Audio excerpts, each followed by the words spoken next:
3 years ago, my billionaire grandfather sent me to work at the ground level for experience. No one around me knew my true identity. At lunch, I ordered takeout from a budget meal-sharing app. When my girlfriend, Victoria Jones, saw it, her expression soured immediately.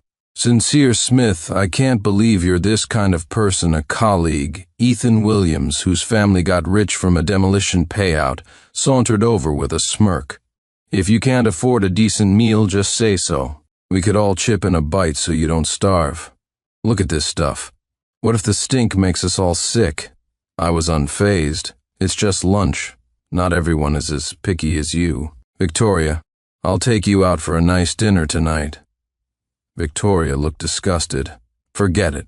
You're ordering from budget apps, and you think you have money to treat me? You promised you'd give me a happy life, but it turns out you're just a scammer." "Let's break up." Ethan, looking triumphant, took the opportunity to wrap his arm around her waist. She flinched but didn't resist. "Oh, stop it.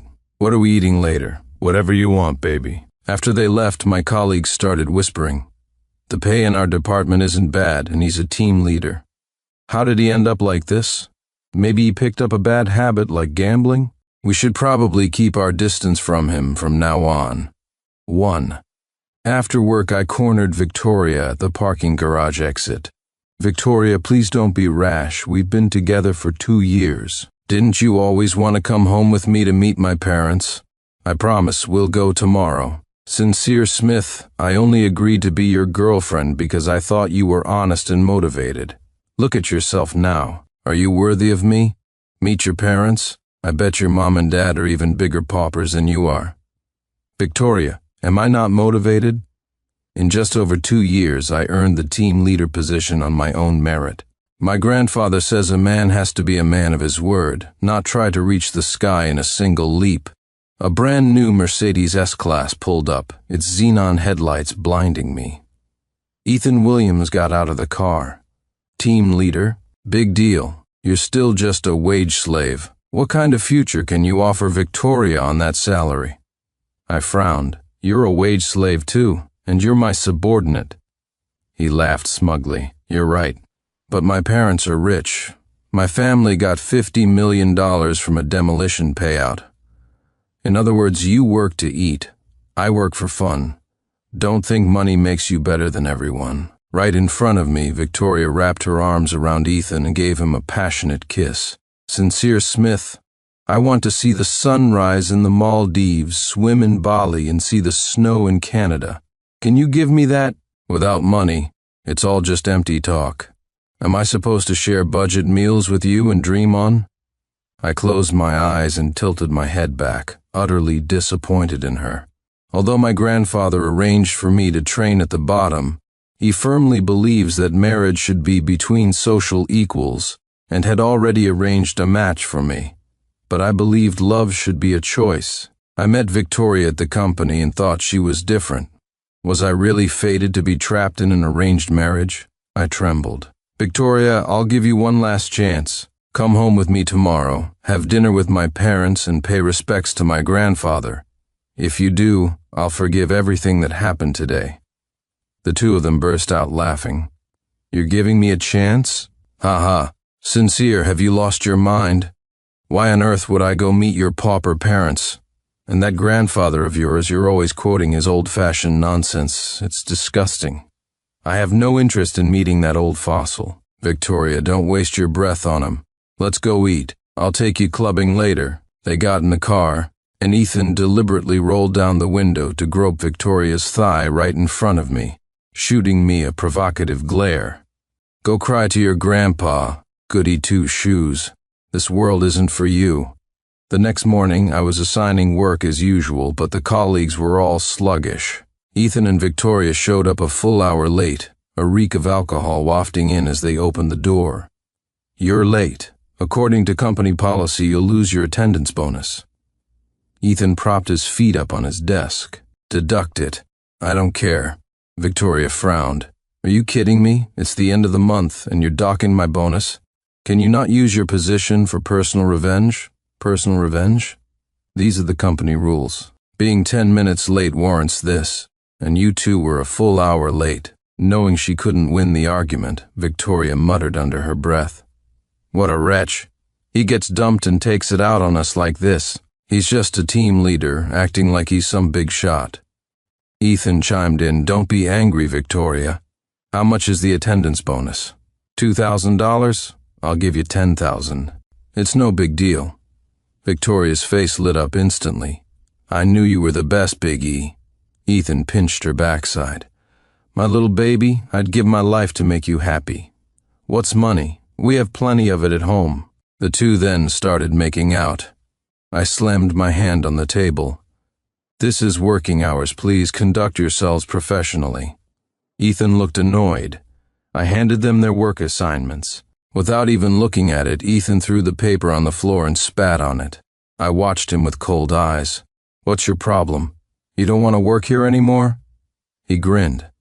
That's right, I'm done. So what? Look at you, you pathetic loser, getting a little power and thinking you're king. Anyone who knows you knows you're just a team leader. Anyone who doesn't might think you're the general manager. I shook my head. If you don't want to work, then get out. The company has no shortage of people like you. The department manager happened to be passing by and heard the argument. What is going on in here? Ethan's face changed in an instant. Manager Sir Team Leader Smith is bullying a female colleague, and he insulted me. This was a subsidiary of the Smith Corporation. Before I arrived, my grandfather had given specific instructions that besides the general manager, no one was to know my identity. The department manager looked at the document on the floor, stained with spit and a footprint, and frowned. Team Leader Smith, did you do this? No, manager, it was him. Victoria suddenly stood up. I can prove it. Team Leader Smith was abusing his power. First, he used his authority to harass me, and then he insulted Big E. He called him a low-life wage slave, born worthless, and told him to pick the document up off the floor and lick it clean, or he'd find a way to get him fired. My face turned red with anger. I had never seen someone twist the truth so blatantly in my entire life. But then the other colleagues stood up one by one. We can also testify that Team Leader Smith was abusing his power. And I want to report that he has shameful habits. He takes his high salary and spends it on gambling and prostitutes, while eating $7 takeout for lunch. The department manager was furious. Well, Sincere Smith, you're just a team leader, and you're completely out of control. Do you think you own this company? I was demoted and reassigned to the cleaning crew in charge of the restrooms. That day I wanted to call my grandfather and tell him I was quitting, but then I thought again. My grandfather wanted me to train for 3 years before entrusting me with great responsibility. There was only 1 month left. I couldn't let him down. In the afternoon, as I was packing my things, Ethan ordered bubble tea for everyone in the department, except for me. Sincere Smith, remember to clean the toilets thoroughly. Otherwise, you won't even have a toilet to clean next time. You'll be begging on the streets. I couldn't take it anymore and slammed my hands on the desk. Don't you get too cocky. If you hadn't framed me, I wouldn't have ended up like this. I framed you. Everyone here testified against you. Are you blaming me, or are you blaming everyone? I glanced back at them. They all had their heads down, sipping their bubble tea as if nothing had happened. My heart turned to ice. No wonder my grandfather always said this subsidiary's performance was poor and needed a major staff overhaul. Now I could see why it was so necessary. Gritting my teeth, I said no more and started to leave with my box of belongings. But Victoria stuck her foot out, tripping me. I fell face first into the ground, papers scattering everywhere. She chewed on her straw with a playful smile. Oops, how clumsy. Wiping blood from my nose, I knelt to pick up the papers one by one. Ethan planted his leather shoe on my hand, grinding it back and forth. What are you staring at? Don't forget you're just a damn toilet cleaner now. He then slapped me across the face. Still looking? He followed up with several more slaps, leaving me dizzy and disoriented. Keep looking. He grabbed a stapler from a desk. Victoria quickly stopped him. That's enough, Big E. Don't let this get out of hand. He's just a lowlife, not worth getting serious over. Sincere Smith, you listen to me. From now on, you keep your head down in this company. When you see me, you walk the other way or you'll regret it." I nodded. Got it. Then I suddenly spun around, snatched the stapler from his hand, and slammed it into his forehead. "Fuck you, who the hell do you think you are?" Ethan screamed in pain, blood gushing from his forehead as if his skull had cracked. Victoria shrieked beside him. "An ambulance, somebody call an ambulance," things had escalated. The general manager rushed to the scene as Ethan was taken away for emergency treatment. All my colleagues pointed at me. "He did it, Sincere Smith, a toilet cleaner. He's completely unhinged. He attacked him for no reason. I think the guy's a psychopath." The general manager was enraged. "What are you managers doing? Are you all blind? You hire a psychopath into the company?" The department manager was terrified and quickly shifted the blame. "General manager, listen to me. I had no idea Sincere Smith was a psychopath. He seemed normal before. I don't know what's gotten into him these past couple of days. Anyway, call the police first. This is already assault." Hearing this, the general manager suddenly froze and pushed the department manager's phone down. "Don't call the police yet. You said his name is Sincere Smith?" He then looked at me. I was calm, my face stained with sweat and Ethan's blood.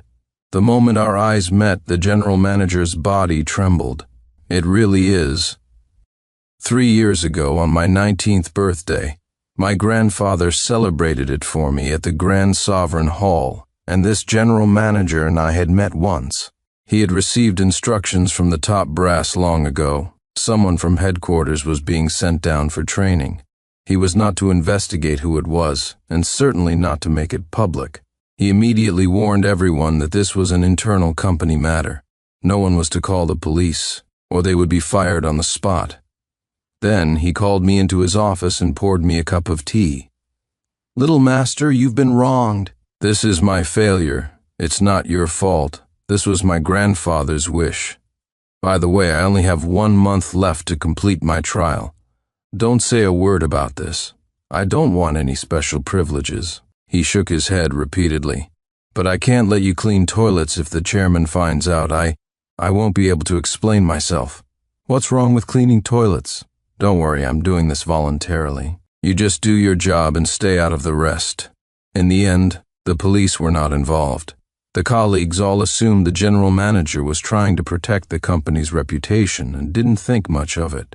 Only Ethan was left to suffer in silence, spending a week in the hospital before being discharged. One workday morning, I had just finished cleaning the company restrooms to a shine. A toilet flushed in the adjacent stall, and a black plastic bag was suddenly thrown out, hitting me on the head. Indescribable filth spilled all over the floor.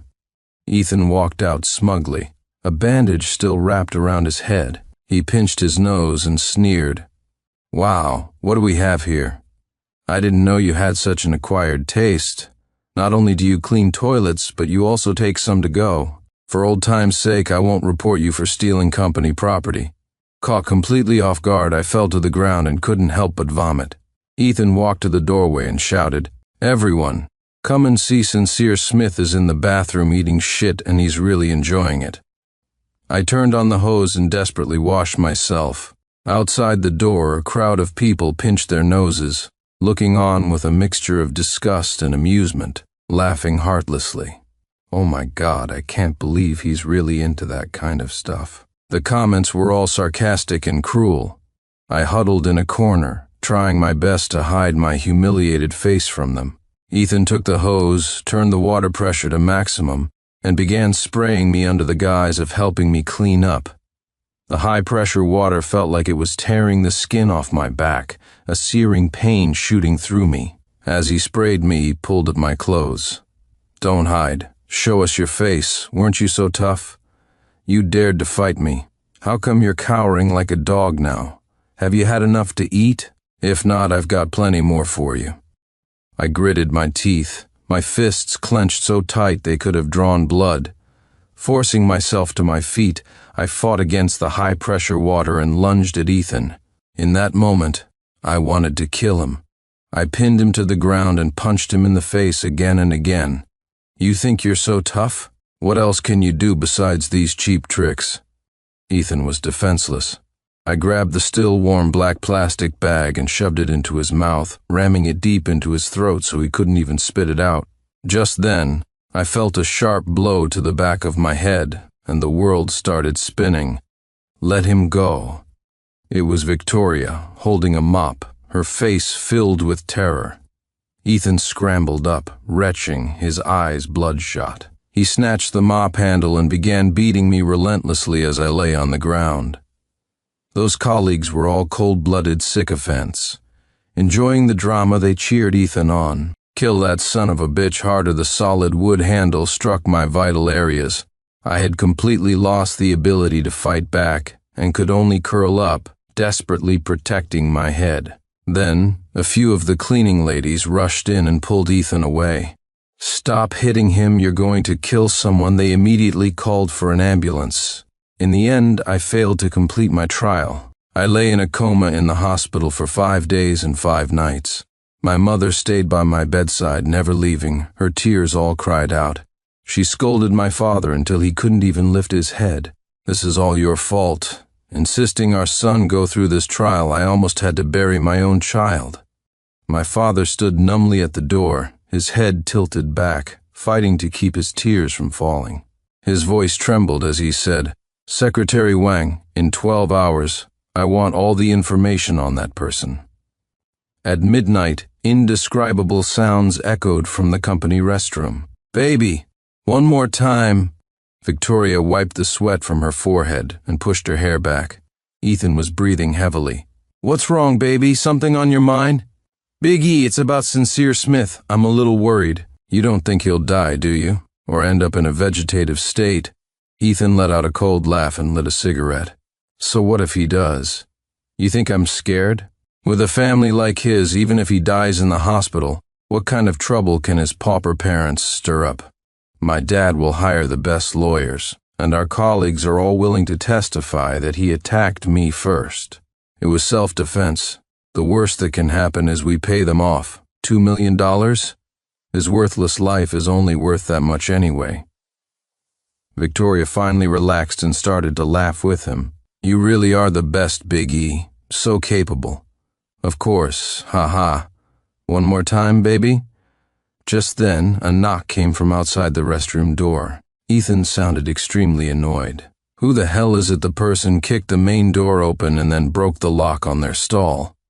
Seeing this, Victoria scrambled off Ethan. "General Manager, what are you—" She quickly tried to explain.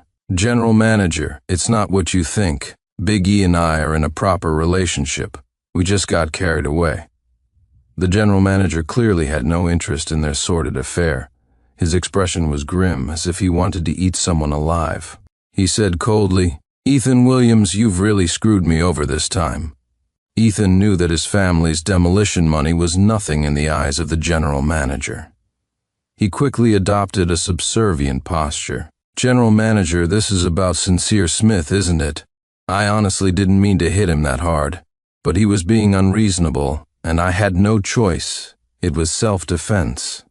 But don't worry, it's a personal matter between us. I guarantee it won't affect the company's reputation," the general manager smirked. "Reputation? This whole subsidiary is about to be shut down, and you're talking to me about reputation. You'd better prepare yourself. Your life is about to get very interesting." The next day, an emergency all-hands meeting was called at the subsidiary. The general manager regretfully announced that due to unforeseeable circumstances, the subsidiary was being dissolved. A few veteran employees would be transferred to headquarters, but the rest would all be laid off. Some of the employees had just gotten married. Others were burdened with huge mortgages. In a sluggish economy, losing a job was practically a death sentence. A wave of wailing and despair swept through the room as people refused to accept the reality. "General Manager, what on earth happened? How could a perfectly good company just be dissolved? Was it a PR problem with a product, a marketing failure, or a quality control issue? Whatever it is, you have to give us a reason." The general manager gave a bitter smile. Although he had managed to keep his job, the dissolution of the subsidiary was a devastating blow to his career. His eyes unconsciously drifted to Ethan Williams in the crowd. The venom in his gaze was so intense it was as if he wanted to dig up 18 generations of Ethan's ancestors and whip their corpses. A reason? Who knows? As for certain people, all I can say is may God have mercy on your souls. In the headquarters office.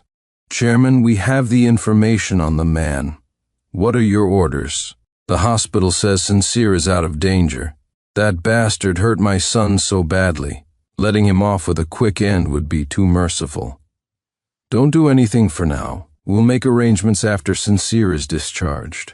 I spent over half a month recovering in the hospital and was finally able to walk around a bit. One afternoon, a conspicuous figure appeared in my hospital room. I acted as if I didn't see her, staring out the window. What are you doing here?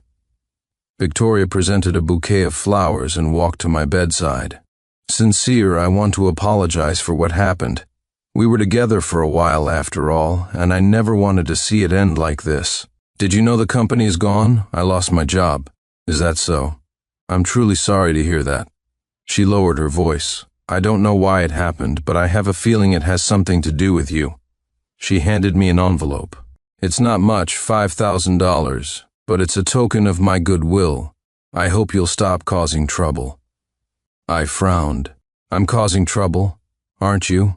Don't deny it. I know what your situation is like, and let me be clear, the company shutting down has almost no effect on me and Big E, but you've ruined those innocent colleagues. Some of them are the sole breadwinners for their families, others just had babies. In this economy, cutting off their income, you've basically killed them. It finally dawned on me that my identity was still a secret. Victoria, in her cleverness, had assumed that after I was beaten, my pauper parents had gone to the company to raise hell, causing a media scandal that led to its bankruptcy. I let out a cold laugh. I don't think those people are innocent at all. They were willing to twist the truth and frame me for a cup of bubble tea. When Ethan was beating me half to death in the restroom, they were all cheering him on. Do people like that deserve sympathy? In truth, I knew exactly which employees were decent people. Not only were they not laid off, but they were all promoted after being transferred to headquarters, including the cleaning ladies. In my opinion, those cold-blooded sycophants deserve whatever they get. Victoria shook her head. So you admit you were behind this. Sincere, when did you become like this? I barely recognize you anymore. Yes, you're like a stray dog, with nothing to lose, so you win. You're tough. I waved my hand dismissively. I don't want to argue with you. If there's nothing else, please leave. She turned to go, pathetic, tragic. Just then, someone pushed the door open and bumped right into Victoria. Normally, Victoria would have cursed them out, but as she looked up, her eyes were met with designer heels, a limited edition dress, and lavish jewelry. The woman's ethereal face told her this was no ordinary person. The curse words on the tip of her tongue were swallowed back down. Before she could speak, Isabel Summers apologized first. I'm sorry, miss. Are you hurt?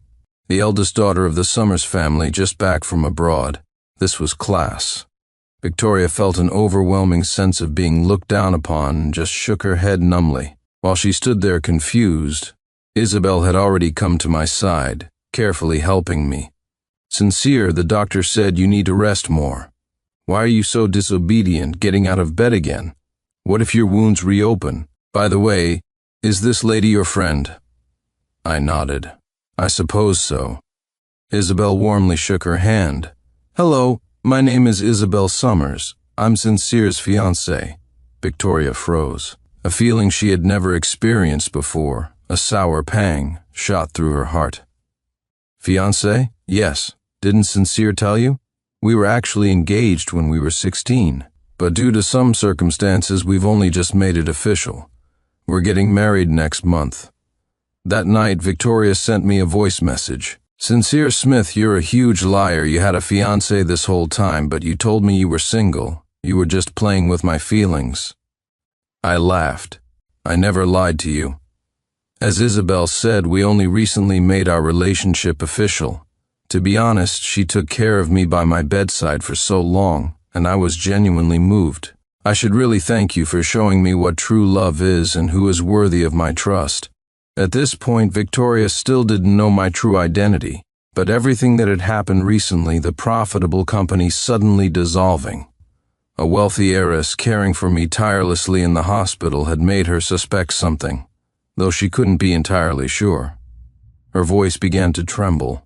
"Sincere, if I had agreed to go home with you that day to meet your grandfather, would things have been different?" I answered with certainty. "Yes, very different." She became even more agitated. "So, can you give me one more chance? You know how much I love you." As for Ethan, I was just momentarily blinded. Her next message never went through. Seeing the red exclamation mark, she became even more certain of some things. On Sunday, Ethan brought Victoria some good news. His father had decided to use the demolition payout to start a small company. Ethan would be the CEO, and he wanted to hire Victoria as his private secretary. She would get the best compensation and wouldn't have to slave away like a wage slave anymore. Normally, Victoria would have been over the moon at such news. Unfortunately for him, she had received a phone call from me 3 hours earlier. "I'm sorry, Big E, I can't accept your offer." Ethan was surprised. "Victoria, what's wrong? Is the pay not good enough?" "Don't worry, it's our own company. You can name your price. You're my woman, so what's mine is yours," Victoria said coldly. "I'm sorry, Big E, I really can't. I've already found a new job. Also, we're breaking up." "Victoria, are you joking with me? What job?" "To be a dog. To be someone's dog." Over the past few days, Victoria had tried desperately to contact me through various means. I was so fed up with her pestering that I finally made a deal with her. I would hire her as a maid in my home. As long as she was in the Smith household, I wouldn't harm her, and I would let go of the past. However, she could not tell anyone she was a servant.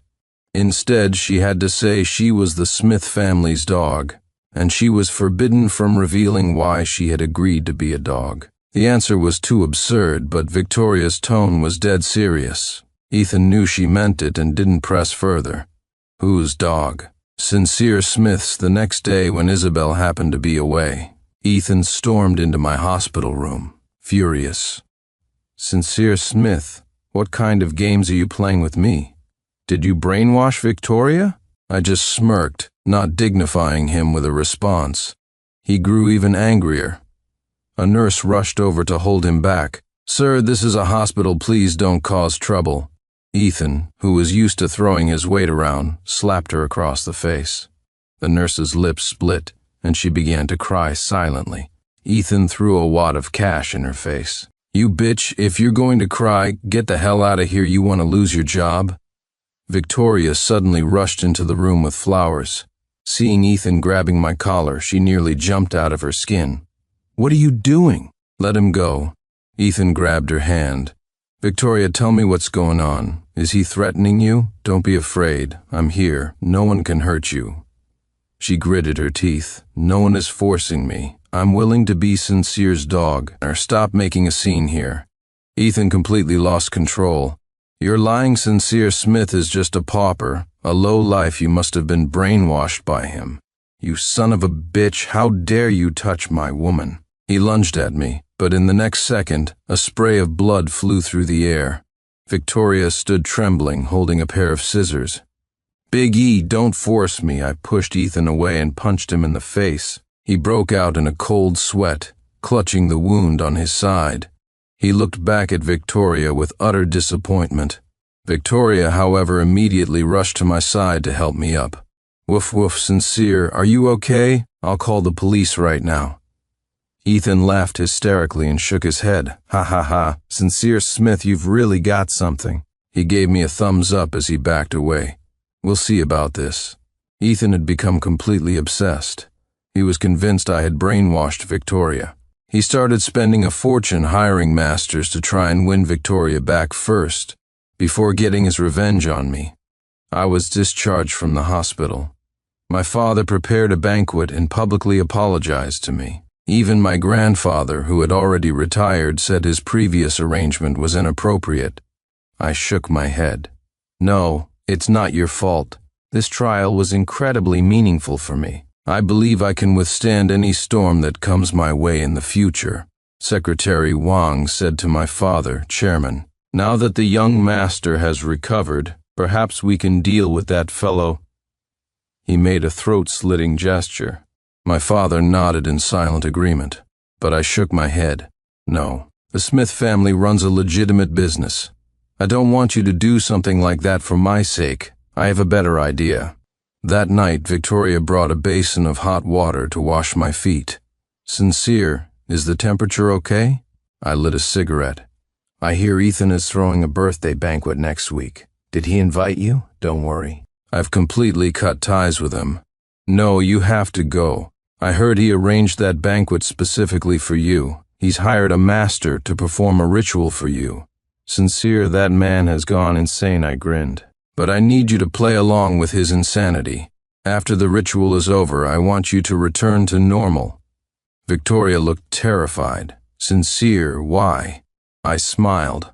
"We are all civilized people, and the Smith family engages in legal business, so I won't use such low-handed tactics against him. First give him hope, and then plunge him into despair. That will surely be interesting." Secretary Wang walked in with a file. "Little master, as per your instructions, I have invested $80 million in the Williams Company. They've made a small profit." I nodded. "Excellent." After the birthday banquet, Victoria returned to Ethan's side. With a beautiful woman in his arms and his family's company making money, it was a double victory in love and career. "Victoria, you're finally back to normal. Let's get married next week." "Okay." He then called his assistant. "Any news on Sincere Smith?" "Not a peep. If he were some big shot, we would have found out by now." Ethan lit a cigarette and nodded with a smile. "So he really is just a pauper who is putting on an act. Very good.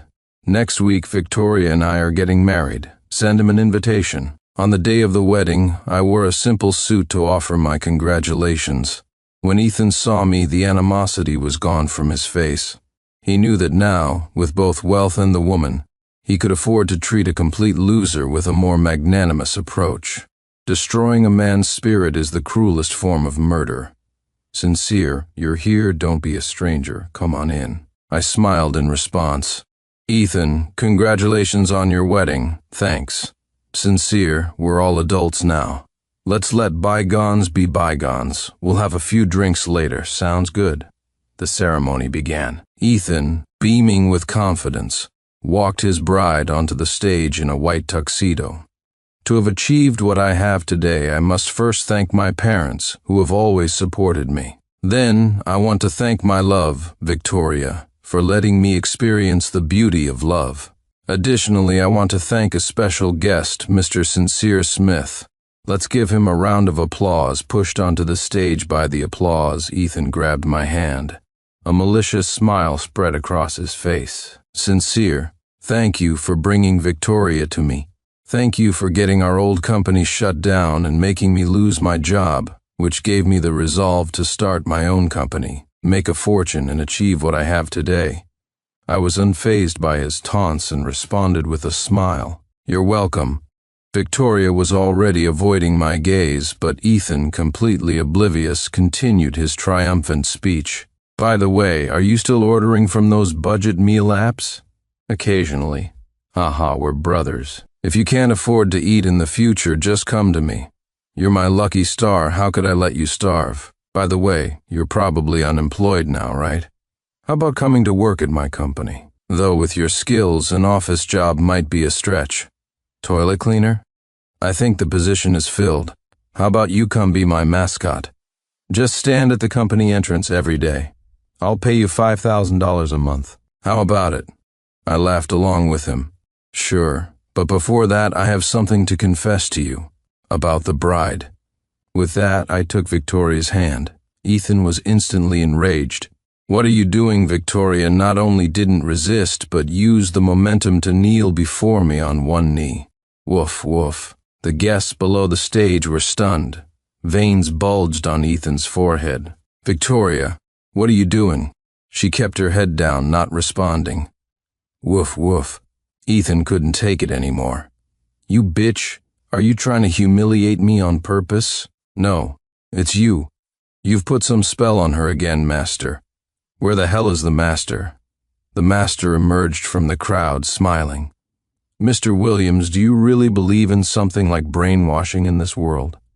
It dawned on him. All right, so you're all in this together. I'm calling the police. I'll have all of you scammers arrested, especially you, Sincere Smith. I cleaned my ear with my pinky. The police? Fine. But I didn't scam you out of a single penny. You're the one who paid for this master.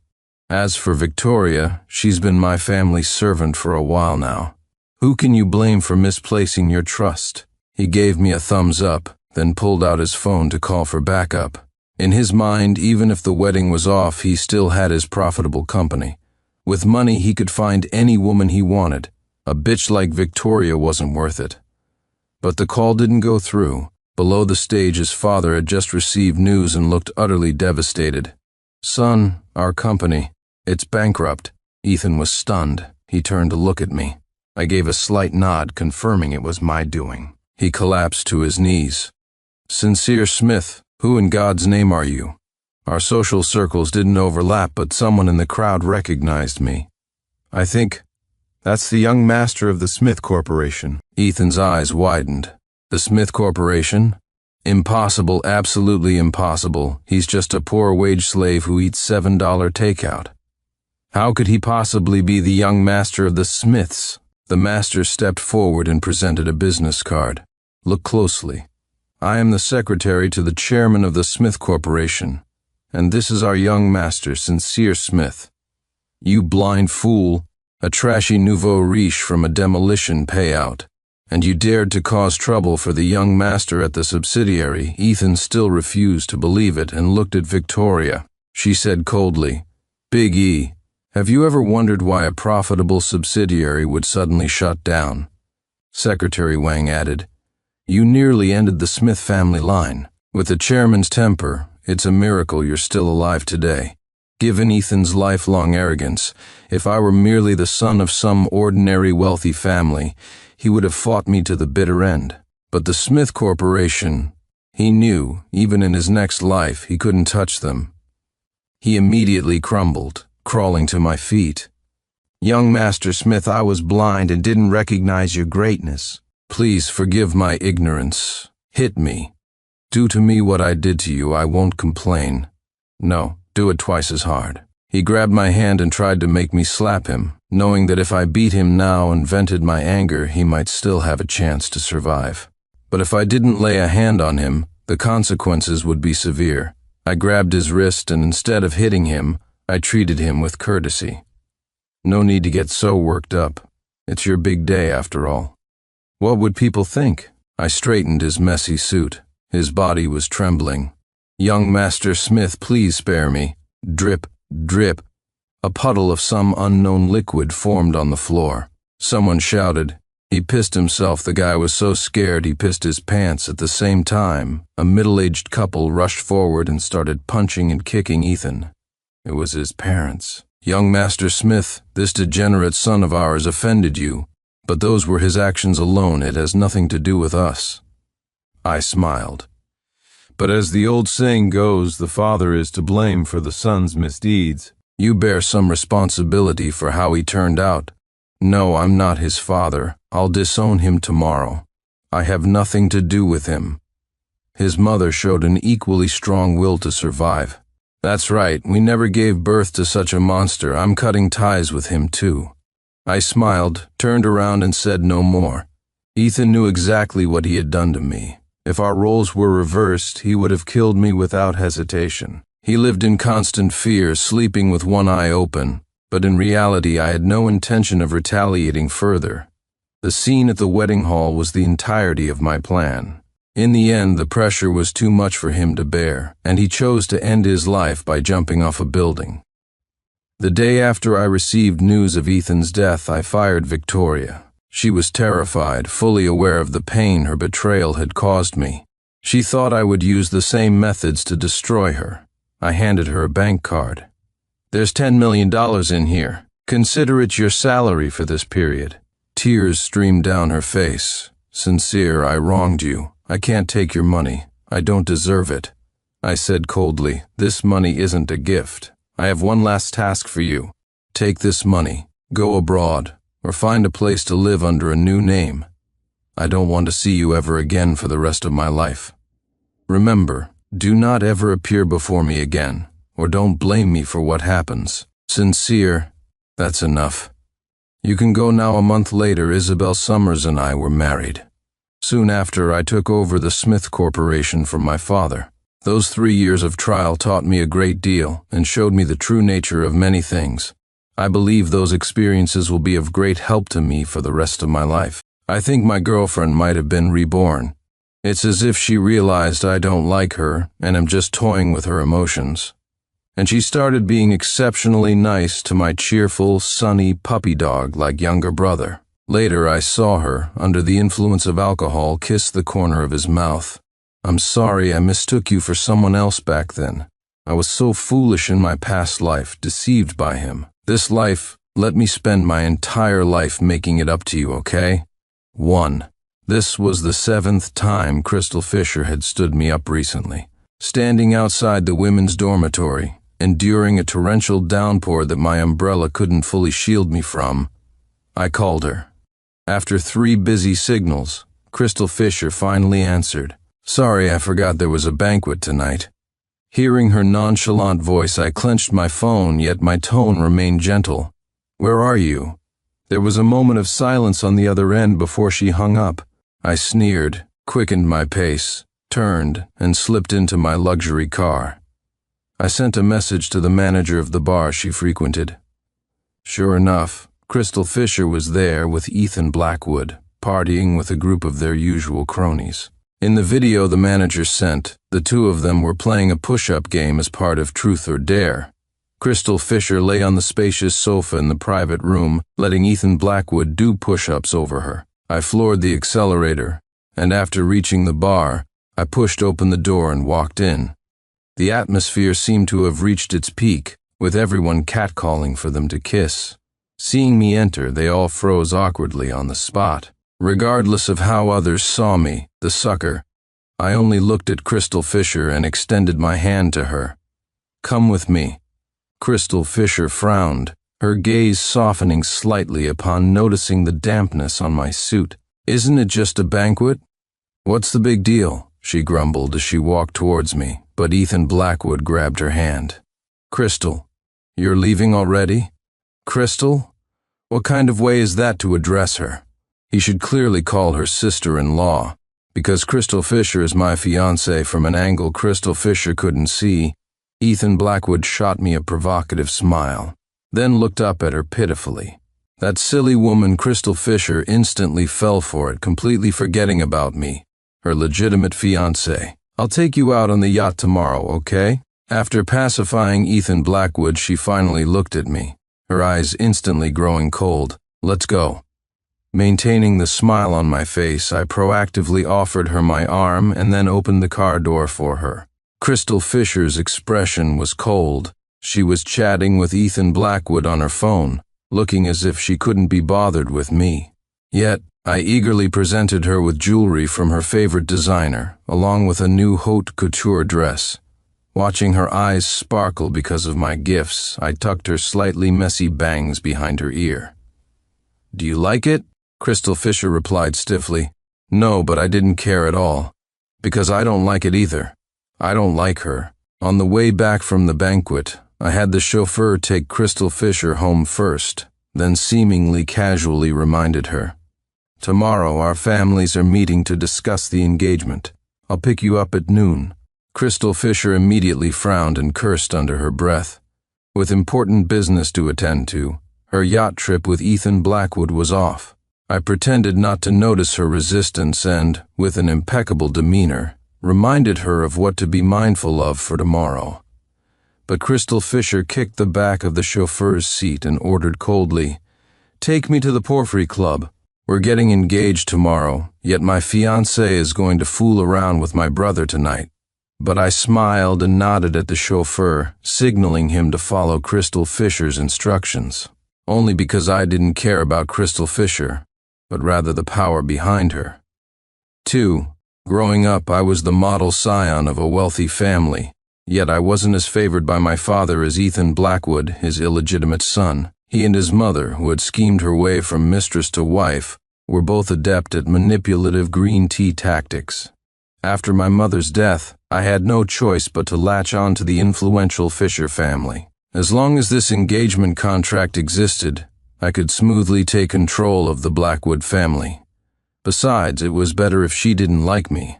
I could then divorce her smoothly later on. Humming a little tune, I gave the chauffeur an extra bonus to compensate for Crystal Fisher's rudeness to him. Back home, only after ensuring there wasn't a single issue with tomorrow's engagement party did I go to sleep peacefully. The next day at noon, the engagement party started on time, but Crystal Fisher didn't show up. Facing the numerous guests and both sets of parents, I maintained a perfect facade and made a casual excuse for Crystal Fisher. However, Mr. and Mrs. Fisher called me into the drawing room, looking remorseful. Sincere, "That child Crystal is still immature. You'll need to be more patient with her." I readily agreed, assuring them I wouldn't take it to heart. After dealing with them, I received a message. I opened it to see, to my shock, a selfie sent by Ethan Blackwood. He was nonchalantly displaying the hickeys on his body and Crystal Fisher asleep in his arms. Although I had already braced myself when I saw Ethan Blackwood also hadn't appeared at the engagement party. The worst I had anticipated was them having a yacht party together. I never imagined they would do something like this. I kept taking deep breaths, trying to suppress the fury in my heart, but Ethan Blackwood's face, with its provocative smile, kept appearing before my eyes. Ever since we were young, he had always been trying to take what was mine. If he couldn't snatch it, he'd resort to dirty tricks. If tricks didn't work, he'd play pitiful. But I never bothered to stoop to his level, because I firmly believed that anything he could take from me through such means wasn't worth having. But this time, he had crossed my bottom line. I would make him pay the price he deserved. Standing on the balcony after calling the paparazzi, I sneered with a cigarette dangling from my lips. An illegitimate son of a wealthy family caught in bed with his prospective sister-in-law on the day of the engagement party, it would definitely be explosive news. Mr. Blackwood, quite the strategist. I glanced over coldly, only to see someone unexpected. A pretty face, a well-proportioned figure it was, to my surprise, my childhood friend, Victoria Summers. "Miss Summers? You're back from abroad?" She made a playful grimace and stepped forward to light my cigarette. "I heard you were getting engaged today, so of course I had to come back. Didn't expect to walk into some gossip as soon as I arrived." I gave a wry smile, not expecting her to witness such a farce. But Victoria Summers urged me to open the video the paparazzi were live streaming, and she leaned in beside me, watching with keen interest. Her fragrance instantly wafted around my nostrils. I felt a bit uncomfortable and could only turn my attention to the video as well. Several media outlets scrambled upstairs, used the room key I had obtained through my connections, and kicked open the door.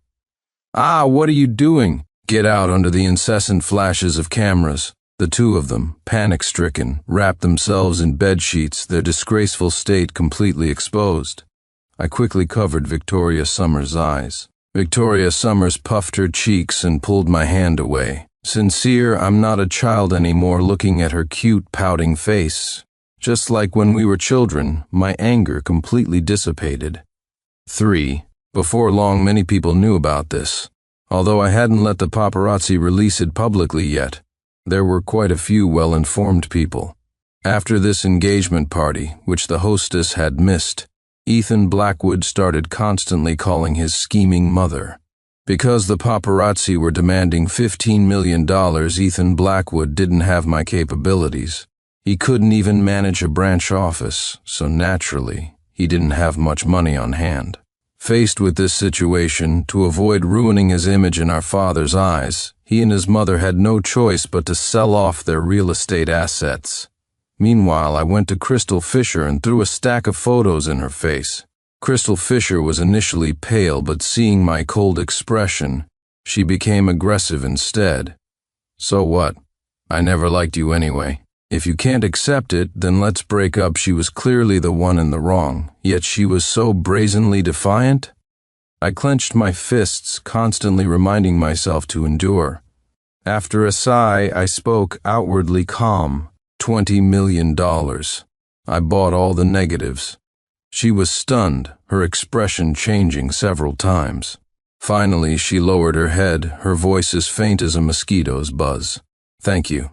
I shook my head. No matter what, I am your fiancé.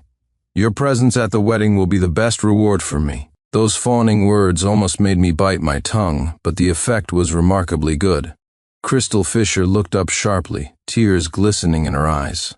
Seeing her nod, I comforted her with a few more words. As I turned to leave the private room, I saw Victoria Summers standing quietly at the door. When she saw me come out, her composed face softened slightly. "What are you doing here?" Victoria Summers, however, avoided the question and started walking out first. "You like her that much?" I froze, not knowing what to say. "It's just a marriage alliance between wealthy families. Where does like or dislike come into it?" Crystal Fisher is a fool, which is why she's my optimal choice. After marrying her, the Fisher family's assets will eventually be mine for the taking. Seeing I didn't answer, Victoria Summers chuckled softly and turned to look at me. "Well then, I wish you a long and happy life together, Victoria Summers," and I parted on a somewhat sour note. However, Crystal Fisher had been much more behaved lately, not going out to fool around with those cronies of hers. She even fulfilled her duties as a fiancée at various banquets. "Chris, why aren't you answering your phone?" Seeing me with Crystal Fisher at a social gathering, Ethan Blackwood seized an opportunity to approach. He winked at Crystal Fisher, but she avoided his gaze. "Is there something you need?" Perhaps because Crystal Fisher had never been so cold to him before. Ethan Blackwood instantly looked embarrassed.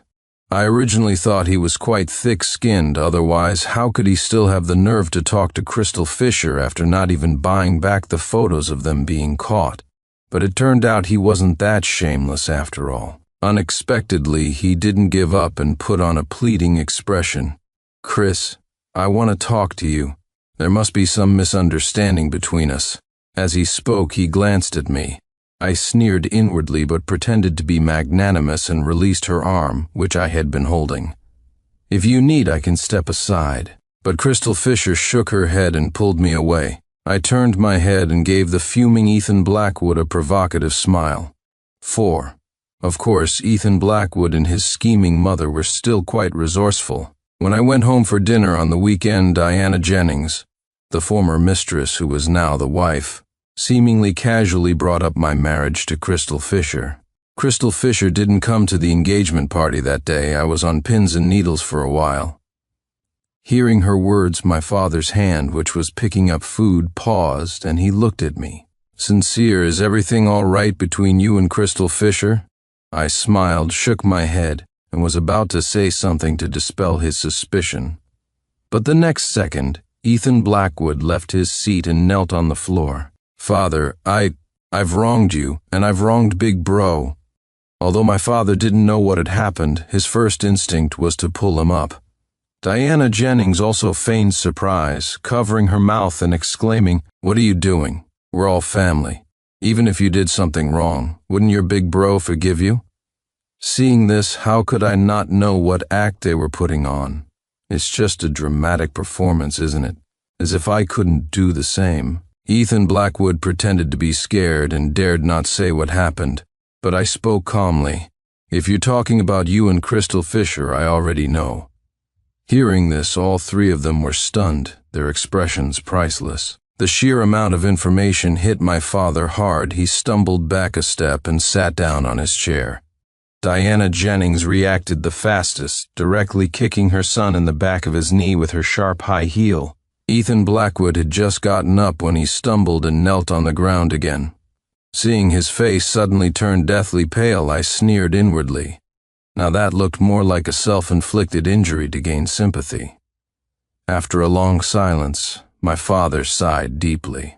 "In that case, why don't you let your brother have Crystal Fisher?" Of course, I knew what he was thinking. It didn't matter to him which of us Crystal Fisher married, so why not indulge his favored younger son? Could it be that this old fox of the business world couldn't see they were constantly playing tricks? It was simply because he thought I, the child whose mother died early, wasn't important for the first time ever in the Blackwood household. My face turned cold. But the whole world knows Crystal Fisher as my fiancée. My father's eyes flickered, but he didn't change his mind. Truly ridiculous. I should have recognized my position in this family long ago, yet I still foolishly hoped he would show me a shred of paternal affection. I took a deep breath and called Crystal Fisher. "Can we set the wedding for the 10th of next month?" There was a long pause on the other end, then a curt yes. I hung up the phone and turned to leave this house. After that day, the wedding preparations proceeded quickly. After Crystal Fisher's affirmation, even my father had nothing more to say. Crystal Fisher also started to meet with me to discuss the wedding arrangements. On the eve of the wedding, she arranged a candlelight dinner. Noticing she seemed somewhat dejected, I frowned. Did something happen? She shook her head, absent-mindedly cutting her steak, the knife and fork screeching against the plate. After a while, she finally spoke. "I had a dream some time ago. In the dream, the person who saved me when I was little wasn't you. Isn't that funny?" Though she said it was funny, there wasn't a trace of amusement in Crystal Fisher's eyes as she looked up and scrutinized me. My heart sank. What did she mean she had a dream? Considering her recent unusual behavior, everything made sense. Actually, Crystal Fisher used to have a decent relationship with me and kept her distance from Ethan Blackwood. But ever since she fell into the water again 2 months ago, she had been like a different person. It was hard not to think of something as outlandish as rebirth. But no matter how suspicious I was inwardly, my expression remained calm. "So you think Ethan Blackwood saved you?" 5. After a long silence, she nodded. Under the candlelight, Crystal Fisher's eyes were downcast, making her appear somewhat fragile. "Tell me the truth, okay?" But I just found it amusing and scoffed. "Have you ever seen Ethan Blackwood get in the water? He can't even swim. How could he possibly have jumped in to save you?" But Crystal Fisher argued for him, speaking eagerly. "But he showed me medical records. The doctor said he developed aquaphobia due to psychological trauma. That was because his scheming mother, in an attempt to frame me, kicked her own son into the swimming pool. Besides, aquaphobia? Why not say he contracted rabies?" I had nothing more to say to Crystal Fisher. Even if she believed Ethan Blackwood saved her, she shouldn't have cheated. Even considering my devotion to her all these years, she shouldn't have done such a thing at our engagement party. "Let's just say he saved you then." "Excuse me." Extremely agitated, I left my seat, went to the corridor, and lit a cigarette. Not long after, Ethan Blackwood appeared at the end of the hallway holding flowers and then walked into the private room Crystal Fisher had booked. He didn't see me, and I'm no saint, so I walked over and quietly watched them through the ajar door. Inside, the cliché drama of the man explaining and the woman not listening was playing out. Ethan Blackwood knelt on one knee at her feet, gazing at her affectionately. Crystal Fisher remained silent, her expression gradually softening. Seeing this, Ethan Blackwood quickly got up and hugged her, and Crystal Fisher kissed the corner of his mouth. "Ethan, I mistook you for someone else. I will make it up to you." Make it up to him? While being my fiancé, she's going to compensate him? I just felt disgusted. But the wedding was imminent, so I could only suppress the churning in my stomach and pretend to leave as if nothing had happened. To avoid a repeat of the engagement party incident, I hired a professional team to watch Crystal Fisher for the wedding. Only when we walked down the aisle together into the wedding hall did I finally breathe a sigh of relief. On the stage, the officiant kindly asked if she was willing to marry me. Below were our friends and relatives. Everything seemed fantastically perfect. Crystal Fisher said softly, "I do." I took out the ring, my hand trembling slightly with excitement. Finally, I could take smooth control of Blackwood Corporation. But just as I was about to slip the ring onto her ring finger, someone knocked it out of my hand. Amidst the uproar from the guests, Ethan Blackwood appeared between us, panting, and tightly gripped Crystal Fisher's hand. "Chris, all I want is you. You and my brother are just in a marriage of convenience. Why not follow your heart and marry me?" Crystal Fisher looked hesitant but didn't pull her hand away from Ethan Blackwood's. Why was he here? I had clearly instructed security in advance. It was impossible for him to get past them and be here. Realizing something, I turned to look at my father and Diana Jennings. Diana Jennings had a beaming smile on her face, while my father avoided my gaze. Things having come to this, what was there left for me not to understand? Mr. and Mrs. Fisher also turned to converse with my father, their faces even holding hypocritical smiles. Switching grooms on the wedding day, where did that leave my dignity? My face darkened, and I snatched the microphone from the officiant. "Alistair Blackwood, are you sure you won't regret this?" Hearing this, my father instantly flew into a rage, jumping up and cursing me. "Is that how you talk to your old man? I'm telling you right now, the marriage contract between the Blackwood and Fisher families will be fulfilled by your younger brother very well.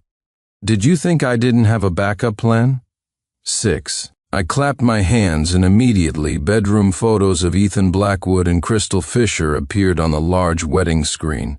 The MC, who was waiting on the side, quickly took the microphone and began to narrate with passionate eloquence. "These are the photos our Mr. Sincere Blackwood bought from the paparazzi for $20 million, photos of the fiancé and the younger brother in a compromising position on the very day of the engagement ceremony. Lost in their passion, everyone. Take a good look, this wedding gift for them is truly precious." Crystal Fisher's face instantly turned deathly pale. She questioned me with reddened eyes. "Didn't you say that if I came to the wedding?" Halfway through, she also realized my condition was simply to get married, but she couldn't even manage that. Ethan Blackwood panicked, roaring for them to turn off the projector, but no one listened. The guests, enjoying the drama, weren't about to let it stop. Some even jeered for them to put on a live show. Seeing the Fisher and Blackwood families become a laughingstock, my father trembled with anger and walked onto the stage, intending to slap me. "You scoundrel, how could you reveal such a thing?" I directly grabbed his wrist and sneered. "They could do it, but I can't talk about it." He was so angry his face turned red and his neck veins bulged, pointing at me and stammering, You, for a long time." Finally, he thought of a way to deal with me. "From today onwards, I'm kicking you out of the company. Don't even think about touching a single penny of it." I released his hand, feeling no ripple of emotion in my heart as I faced this man who was once family. "Then we'll see about that." That very evening, I immediately convened a shareholders' meeting. After so many years of lying low, I had already bought off many people.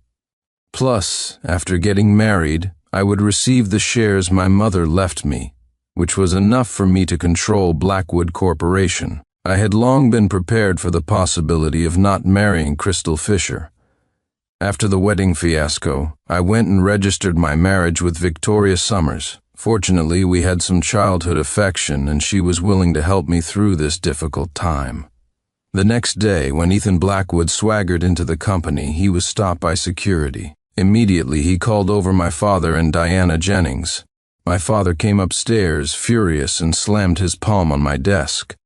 "Who allowed you to come to the company?" "I've already decided to give the company to Ethan. Get out." I cleaned my ear, yawned, and then slowly asked him, "Why didn't you answer your phone last night?"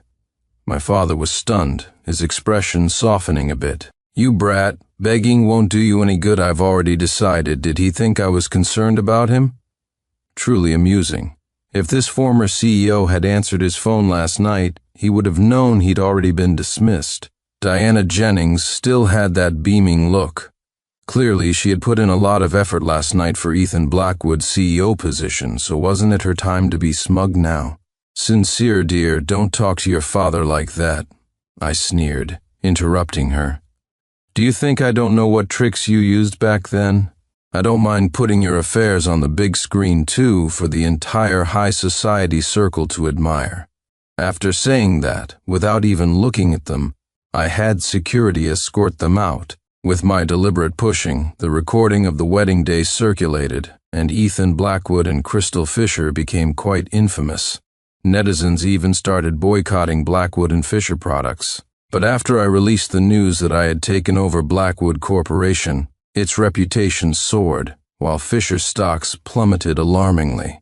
Crystal Fisher couldn't stand the gossip and directly left the country. Someone even dug up that Diana Jennings was a mistress who had schemed her way up. Now the three of them were utterly disgraced, and even my father's old friends no longer associated with him. 7. I was riding a wave of success with endless business banquets. Invited to a charity gala, I saw Victoria Summers. Although we were married, we hadn't publicly acknowledged each other yet, because we had agreed it was just a help, and I didn't want to hold her back. Just as I was about to go over and greet her, I saw a familiar profile, and a chill ran down my spine.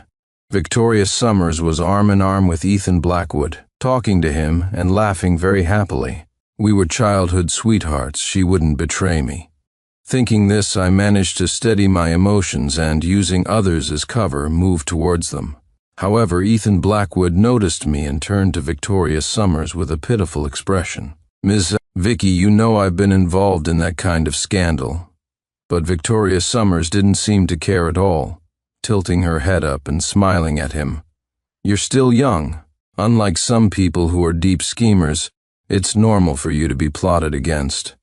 I admit I'm a deep schemer. If I weren't, it's hard to say if I could have survived under Diana Jennings's clutches for so long. But I thought we were at least friends." She clearly knew how Ethan Blackwood framed me, so why was she associating with him? I didn't care when my father favored Ethan Blackwood, nor when Crystal Fisher cheated on me with him. But I couldn't accept Victoria Summers choosing him too. In the past, I would have pondered her motives for marrying me, but right now, I just wanted to get incredibly drunk. At midnight, when my assistant brought me home, I saw Victoria Summers sitting on the sofa, waiting for me. Seeing I was back, she immediately came over with a smile. "Look what I brought back for you, Tada. An original work by the master you admire most." It was the painting auctioned at the charity gala, and one of the reasons I went. Looking at that innocent and radiant face, I forced a smile. "Thanks, Vicky." When I woke up the next morning and walked out of the bedroom, I saw Victoria Summers bustling about. "Come quickly and have some porridge. Is your stomach feeling upset?" She fluttered around me, chattering like a joyful little bird, showing no sign that she would refer to me as some people. After a moment of silence, I forced myself to make conversation with her. I'll just pretend I don't know. After all, this current atmosphere is precious to me. After a busy morning at the company, I received Ethan Blackwood's bills. My father always favored his younger son. His bills were sent directly to the company's finance department. Just as I was about to instruct finance to stop paying his bills, I keenly noticed that the items on the bill were all women's bags and dresses. After a moment's thought, I sent a message to Victoria Summers, and her reply was that she was out shopping. The answer seemed obvious. I was so angry I laughed. If that's the case, then I have even more reason to cancel Ethan Blackwood's card. Using my money to woo my wife? Dream on. During my lunch break, I was still angry, but I received a food delivery from Victoria Summers. Delivery from a 5-star restaurant, a privately customized menu, quite expensive, but I ate absent-mindedly, constantly thinking of Victoria Summers' face. Indeed, women are all liars. 8. After canceling Ethan Blackwood's card, the private investigator kept sending me updates. It was either Diana Jennings selling her jewelry in bags at low prices, or Ethan Blackwood borrowing money from various platforms. Perhaps because they hadn't managed to raise enough money quickly enough last time to buy back the scandalous photos of Ethan and Crystal. They had learned their lesson. This time they were going all out, even borrowing money to please Victoria Summers. It was nothing more than wanting to latch onto the influential Summers family to make a comeback. But they overlooked my father, Alistair Blackwood. He had just honorably retired and was utterly bored, so I deliberately found a group of beautiful women to flirtatiously pursue him like a swarm of butterflies and bees. By the time Diana Jennings and Ethan Blackwood realized what was happening, a woman with a bulging belly had already made her entrance into the household. This was Mia. At that time, I also returned to the Blackwood mansion. With just a slight show of weakness, my father relented. Compared to the current Ethan Blackwood, who constantly asked him for money, I, his son who was resourceful in business, was clearly more to his liking. So, after Diana Jennings and Ethan Blackwood sold their property and returned home, they saw me and Mia accompanying Alistair Blackwood at the dining table, looking as harmonious as a family of 3 number 4. Diana Jennings could still maintain a calm facade, but Ethan Blackwood instantly started shouting, "Father, why did you let him come back? And who is this woman?" Alistair Blackwood valued his pride immensely. How could he tolerate his younger son disobeying him? He slammed the table, fuming and glaring. "He's your older brother and she's your young stepmother. Watch your tone." Ethan Blackwood looked at the young stepmother, who wasn't much older than him, and stood there stunned. He probably never imagined his father was this kind of person. Diana Jennings' eyes reddened, but she still forced a smile. "Sis is here, old Lynn. Why didn't you tell me beforehand?" I coughed lightly, and Mia immediately stroked her belly. Her voice was soft and delicate, intentionally showing off. "It's not old Lynn's fault. I haven't been feeling well, and this belly is getting noticeably bigger. I need someone to take care of me." Alistair Blackwood, having a child late in life, couldn't help but add a few words. "Diana, you must take good care of Mia's child. That large downtown apartment you've always wanted, it's yours." Mia immediately sidled up, tugging at Alistair Blackwood's sleeve coquettishly. "I want one too," seeing Diana Jennings's and Ethan Blackwood's faces turn livid with anger. I immediately smiled and took my leave. When I got home, unexpectedly, Victoria Summers was there too. She was wearing a stunning red dress, lightly sipping red wine. Noticing I was home, she stumbled and threw herself into my arms. Victoria Summers looked up at me, her eyes glistening, a faint blush appearing on her usually fair face. "Sincere, we've been married for so long. Are you going to make me live like a widow forever?" I swallowed hard, trying to remain calm. "Vicky, this isn't right." I pushed her away, but she tenaciously hugged me again. "What's not right about it? Don't you like me?" Being stared at by a stunningly beautiful girl with tearful eyes even a saint couldn't resist, but I couldn't take advantage of her. Seeing I hadn't spoken for a long time, she pouted. "I must be the biggest fool in the world. I've liked you for so many years, yet I haven't gotten even a tiny bit of response." Hearing this, I froze, followed by immense joy. Seeing she was about to turn and leave, I quickly hugged her. "I like you too, really 9. Knowing that we liked each other, I felt like I was walking on air. But Victoria Summers' private interactions with Ethan Blackwood still felt like a thorn in my side. Finally, I couldn't help but ask. But Victoria Summers instantly burst into peals of laughter, refusing to get up from my embrace. "Just because of something like that, you were going to refuse me when I threw myself at you?" I was a bit bewildered. Her reaction was indeed somewhat strange. I had originally prepared for her to fly into a rage out of embarrassment, but I didn't expect her to react as if she was anticipating something interesting.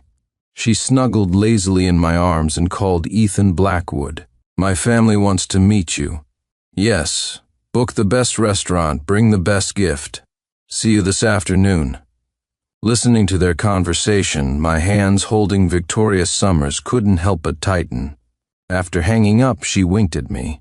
"When dealing with a social climber like him, don't you think the best way is to strike when he thinks he's about to get everything?" Indeed. But remembering what she said that day, I still feigned a sigh. But someone is young, unlike certain deep schemers. Victoria Summers playfully punched me. "If I didn't belittle you, would he trust me? Besides, what's wrong with being a deep schemer? I love the way you plot against others." I laughed out loud and couldn't help but kiss that talkative little mouth. After we got ready, Victoria Summers pulled me to the restaurant Ethan Blackwood had booked. Ethan Blackwood was dressed to the nines. Seeing Victoria Summers and me appear together, his smile froze on his face. Victoria Summers let go of my hand and walked over to greet him. Ethan Blackwood was instantly bewildered. After glancing at my expression, he leaned close to Victoria Summers' ear. "Vicky, what's going on?" A faint smile playing on her lips, Victoria Summers pulled me over again. "Didn't I say my family wanted to meet you?" He nodded, straightened his back, and looked at me with increased disdain in his eyes. I could guess what he was thinking. So what if we were childhood sweethearts? He could easily win over any woman by my side. But the next second, Victoria Summers ruthlessly shattered his fantasy. She said, "Let me introduce you. This is my husband." How is a husband not family? I smiled and put my arm around Victoria Summers' waist, my sarcasm turned up to the maximum. Ethan Blackwood trembled with anger, glaring at Victoria Summers. "You lied to me? I spent so much money on you, how could you lie to me?" Seeing him about to rush forward and hit Victoria Summers, I ruthlessly kicked him in the stomach. As he lay on the ground trying to ease the pain, I fiercely pinned him down. "Ethan Blackwood, I advise you to think clearly about the consequences. The Summers family is not to be trifled with." Hearing this, he stopped struggling. Seeing he had some sense, I sneered and released him. Who knew he would immediately start playing pitiful? What a chameleon. "Vicky, I lost my head just now. Tell me, none of this is true, right?" Meeting Ethan Blackwood's expectant gaze, Victoria Summers nonchalantly shook her head. "That's right, I lied to you. Who asked you to bully my Sincere?" Ethan Blackwood took 2 steps forward, trying to grab Victoria Summers' hand, but I stopped him. He still didn't give up, begging with a woeful face. "Vicky, I know you're not short of money. Can you please return the things I gave you? I'm begging you." Victoria Summers chuckled, clearly not taking his words to heart. "Although I never said Sincere and I were married, I did tell you we were dating. I'll just consider these gifts as a congratulatory present from a younger brother to his sister-in-law." Ethan Blackwood's face instantly darkened. "You'll regret this." I protected Victoria Summers as we walked out, responding nonchalantly. "We'll see about that." 10. Although I acted indifferent on the surface, I immediately called that resourceful Mia. That night, a major incident occurred at the Blackwood mansion. When I rushed to the hospital, I heard that soft, delicate voice crying, "Alistair, it was Ethan who pushed me, my baby. It was a boy." My father tightly held the woman's hand, constantly comforting her softly. Diana Jennings stood to the side, distraught, her face as pale as a sheet, yet still trying to defend her son. "Sis, I know you're devastated about the baby, but how can you prove it was Ethan who pushed you?" Hearing this, Mia cried even more sorrowfully. "Just yesterday I went to the hospital for a checkup. Alistair and I had just found out it was a boy. If it wasn't your son, who else would have done it?" The implication in her words was clear. My father's face instantly darkened. I walked into the hospital room at the opportune moment, and Diana Jennings immediately pointed at me. "Looking at it this way, Sincere is more suspicious, isn't he? How can you suspect my son?" My father looked at her in shock, as if seeing her for the first time. "Diana, I've seen Sincere's behavior all these years. How can you slander him? Didn't you say you'd treat him like your own son?" But I laughed inwardly. For so many years, Diana Jennings had pretended to be a good stepmother. I didn't expect her true colors to be revealed at this moment. On the surface, however, I frowned as if I had been wronged and kindly reminded my father, "Dad, didn't we install security cameras in the old mansion? We can just check the footage, can't we?" Under Diana Jennings' disbelieving gaze, I took my father's phone and pulled up the surveillance footage. The camera at the top of the stairs showed it clearly. After Mia said something to him, Ethan Blackwood suddenly rushed towards Mia. Clack, the phone fell to the ground with a loud noise. Diana Jennings, panting heavily, kicked the phone hard twice.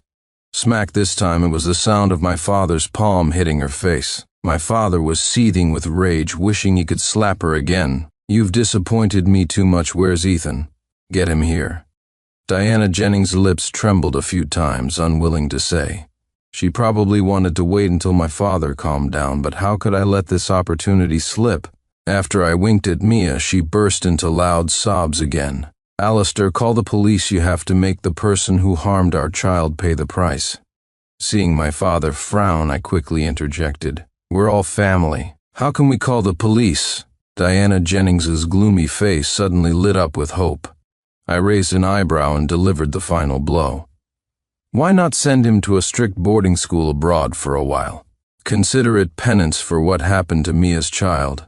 Seeing me offer a way out, my father nodded. Although Ethan Blackwood avoided jail time, he was in my hands, and suffering was inevitable. Besides, making someone disappear abroad seems like a rather easy thing to do. Amidst Diana Jennings' tearful pleas, I casually walked out of the hospital room. Ethan Blackwood is finished. Shouldn't I celebrate properly with my wife? The end.